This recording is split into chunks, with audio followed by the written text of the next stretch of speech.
अब जैसे-जैसे नाम जब हमारी जीवा पर स्थिर होने लगता है, वो हमारे मन में भी स्थिर होना चालू कर देता है। इसे यदि और साध कर ध्यान लगाकर किया जाए, तो यही साँस के स्वर की तरह बन जाते हैं। इस स्थिति में आने पर हमें अपनी दिनचर्या में से किसी विशेष प्रक्रिया के लिए कोई अलग से वक़्त नहीं निकालना होता है। बस अपनी रूह के अनुरूप जीवन जीने भर से भी हमारा मार्ग संयम की ओर बढ़ने लगता है। परंतु यदि कोई भी धार्मिक प्रक्रिया हमारी जीवन शैली का हिस्सा है, तो उसके लिए हमें कुछ सावधानी रखनी होती है। हकीकत में जब हम पूजा पाठ इबादत आदि करते हैं, तो हम संसार की सामाजिक तथा भौतिक ऊर्जा से ज्यादा उस ब्रह्मांडीय ऊर्जा पर केंद्रित होने लगते हैं। इससे हमारे शरीर में जो ऊर्जा है, वो आकर्षित होकर प्रकृति की ऊर्जा से संरेखित होने लगती है, क्योंकि वास्तव में उस ऊर्जा का हमेशा से यही मकसद रहा है। अतः इस प्रक्रिया में हमारी ऊर्जा जब प्रकृति की ऊर्जा से लय में आने की कोशिश कर रही होती है, तब हमारा मौन या मंत्र जाप या इबादत उस वक्त उनके लय में आने की सहायता कर रही होती है। यानी हमारा शरीर एक पर्दे जैसे होने लगता है और ऊर्जा का आदान प्रदान होने लगता है। इससे ब्रह्मांड की वह शुद्ध ऊर्जा हमारे शरीर में बढ़ने लगती है। परंतु अभी हमारा शरीर, मन, बुद्धि आदि इसके लिए तैयार नहीं होते हैं, क्योंकि ये सब संसार और समाज में ढले भोगवादी प्रवृत्ति में रमे हुए हैं। अतः ब्रह्मांड की वो ऊर्जा उनसे मेल नहीं खाती। इससे शरीर में जमा हुई ये ऊर्जा हमें अलग अलग प्रकार के भाव महसूस करवाती है और उसके विपरीत मन बुद्धि भी भाव प्रकट करने लगते हैं। और ये संघर्ष तीव्र होने लगता है, जो हमें चिड़चिड़ा या क्रोधी बनाने लगता है। अतः इस ऊर्जा को संतुलन में लाने के लिए हमें पहले उस ऊर्जा के लायक बनना होता है। अतः वास्तव में कोई भी धार्मिक प्रक्रिया को करने से पहले हमें एक अच्छा इंसान, जो स्वयं को कर्म और धर्म में पवित्र रखे, ऐसा बनना होता है।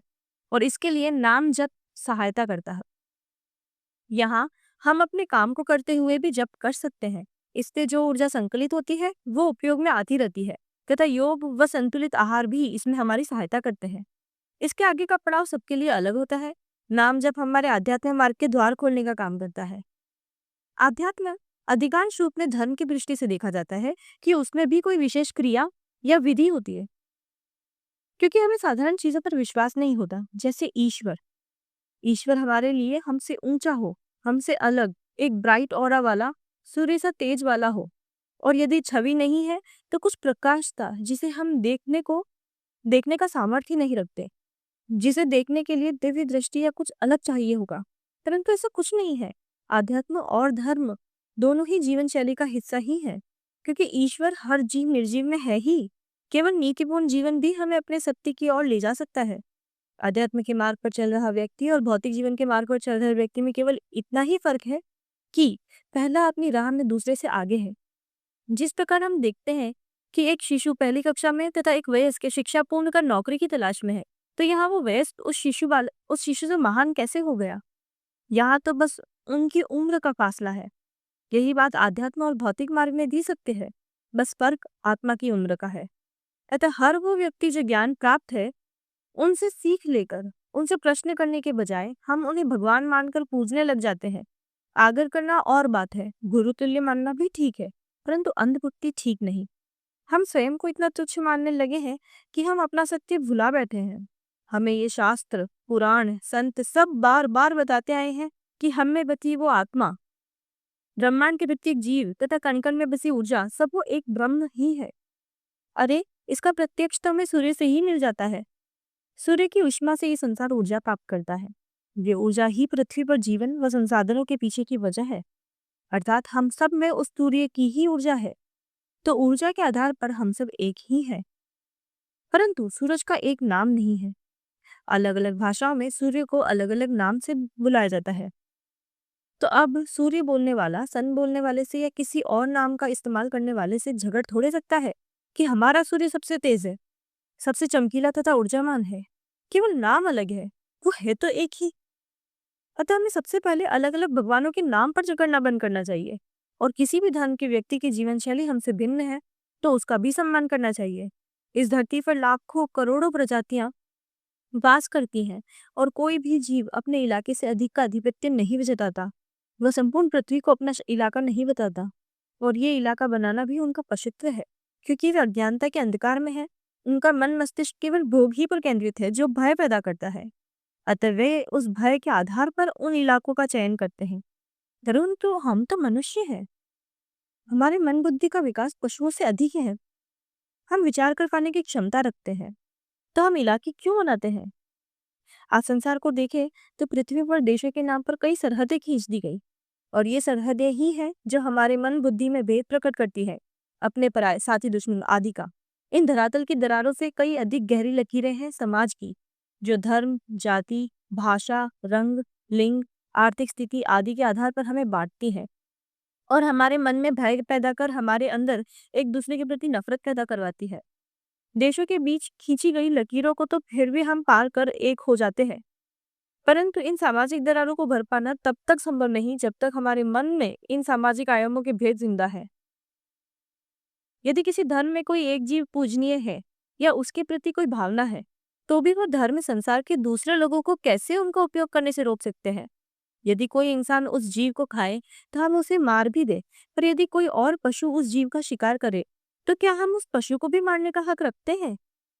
आखिर हमारे मन की भावनाएं हम औरों के हृदय में पैदा ही कैसे कर सकते हैं? हम हमारी मान्यता में उस जीव के रक्षक हैं, तो हम उस जीव को और जीवों से अलग स्थान पर रखकर उसका पालन, उसकी पूजा कर सकते हैं। परंतु क्या ये उस जीव के अधिकारों का हनन नहीं? एक पक्षी भी प्रवास के बाद अपने घर लौटना चाहता है। इन जीवों का भी परिवार, कुनबा है। ये भी स्वतंत्रता चाहते हैं, और हमसे अधिक इन जीवों के अस्तित्व में इस सत्य का वास है कि वे किसी और जीव का भोजन है। ये प्राकृतिक श्रृंखला है जिससे सभी अवगत है। यदि आज हम भी उस प्राकृतिक कंकक में रह रहे होते तो हम भी उसी श्रृंखला का हिस्सा होते, शिकार और शिकारी। अतः हमारे भाव न केवल समाज में औरों के हक को छीन रहे हैं, बल्कि उस जीव के भी अधिकार का हनन कर रहे हैं जिसे हम अपनी भावना में पूजनीय जान रहे हैं। हमें किसने अधिकार दिया उनकी रक्षा का? जब तक कोई हमारी शरण लेने नहीं आ रहा, रक्षा नहीं मांग रहा, हम कैसे प्रकृति के नियमों में खलल पैदा कर सकते हैं? क्या शेर के डर से हिरण हमारे समाज में आकर हमारे साथ रहने लगे? नहीं, क्योंकि वो जंगल चाहे हर दिन उसके प्राणों को संकट में डाल रहा है, पर वो उसका घर है। और सिर्फ इसलिए कि एक जीव शिकार कर रहा है, वो हमारे लिए हिंसक प्रवृत्ति का है, ये गलत धारणा है। वो हिंसक नहीं है, उसकी प्रकृति शिकारी की है, अतः वह शिकार करेगा ही। और यही शाकाहारी अहिंसक है, क्योंकि वहां शिकार नहीं हुआ। ये हमने कैसे मान लिया? हिंसा भोग से नहीं है, हिंसा भाव से है। यदि किसी का भोजन मांसाहार है और सिर्फ इसलिए हम उन्हें हिंसक मान दें, ये सही नहीं। और उनके प्रति घृणा रखने वाला शिकारी वो हिंसक स्वभाव का है, तथा अपनी घृणा में उस व्यक्ति की हत्या करने वाला तो हिंसक ही है। हकीकत में वह मांसाहारी से बड़ा अपराधी है। इतनी संकीर्ण बुद्धि रक्षक की नहीं है, ये भी पशुत्व ही है। यहाँ मांसाहार और शाकाहार की बहस नहीं है, यहाँ केवल विचारों में फेर को दर्शाने का प्रयास है। सबकी जीवन शैली अलग है, और अलग होने का मतलब एक सही एक गलत नहीं है। यदि ऐसा होता तो सूर्य की ऊर्जा पर चलने वाली पृथ्वी पर रात का वजूद ही क्यों होता? क्योंकि सब अपने हक में सही है। गलत वो है जो अपने संकीर्ण विचारों से औरों के हक को, वजूद को ठेस पहुंचाए। भोजन भूख लगने से किया जाए तो ठीक है, परंतु जब भोजन केवल लालच से किया जाए तो वो किसी भी प्रकार का भोजन हो, मांसाहार ही है। ये हमें इसी से पता चल जाता है कि इस लोभ से प्रेरित भोग अधिकांशतः रोगों का कारण बनता है, क्योंकि रोग भी कर्म ही तो है।